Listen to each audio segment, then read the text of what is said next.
Senyor Ibarra, 7 taon pala kayo na nag-aral sa Europa. Mabuti hindi ninyo nalimot ang Las Filipinas. Hindi po. Kahit tila nalimot na ako ng ating bayan.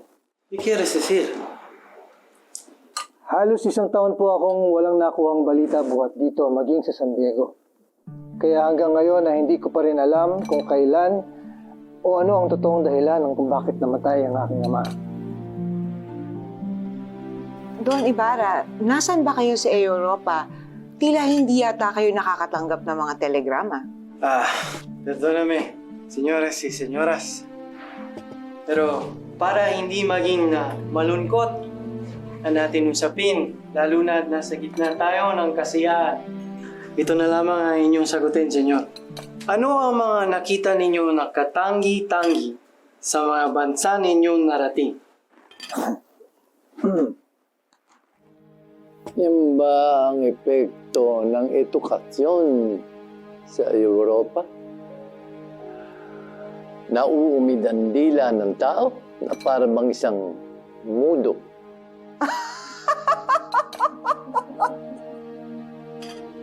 Napansin ko lamang na ang kaunlaran o ang kahirapan ng mamamayan sa isang bayan ay katimbang lamang po sa kalayaan nito. O di kaya ay ang kawalan nito. Yan lang ba ang natutunan mo? Ang tagal mong naroon sa Europa. Ang laki ng ginugol mo. At yan lang ang iyong natatandaan sa tagal mo ron?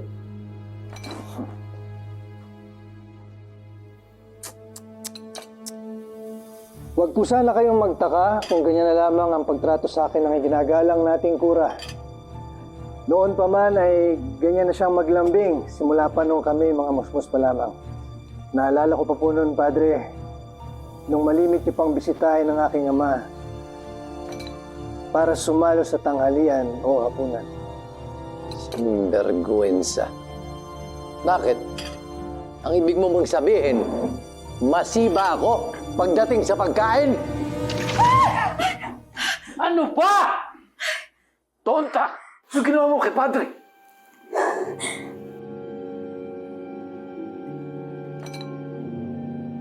Pasensya na po, Kapitan Tiago. Hindi ko po sinasadya, Padre Damaso. Hindi ka kasi nag-iingat. Padre. Narito po ang aking... Hindi na kailangan ng iyong panyuelito.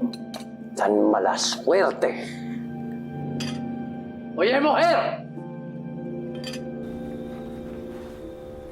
¡Es tu culpa!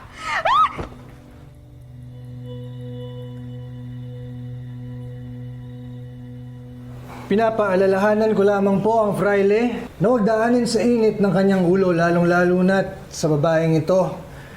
Natiyak kong hindi naman sinasadya ang mga nangyari. Itawan mo ang fraile, Ginoo. Padre, maupo na po kayo. Alin na po kayo. Ikaw, doon ka sa kustina.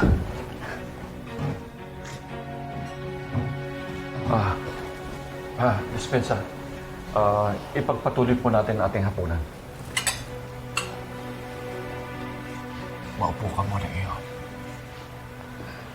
Hindi na po, Tiyo. Ipagpaumanhin niyo ang lahat. Pagpaumanhin niyo, Tiyo, ngunit kailangan ko na po magpaalam sa inyo. Uminom na lamang po tayo alang-alang sa Las Filipinas at sa Espanya. Salud. Salud.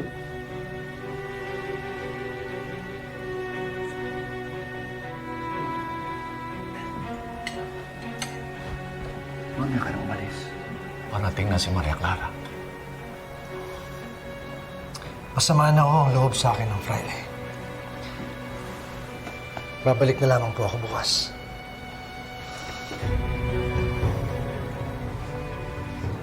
Nakita ninyo kung anong ugali ng binatang yan?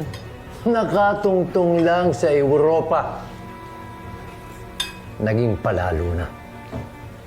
Que tonto!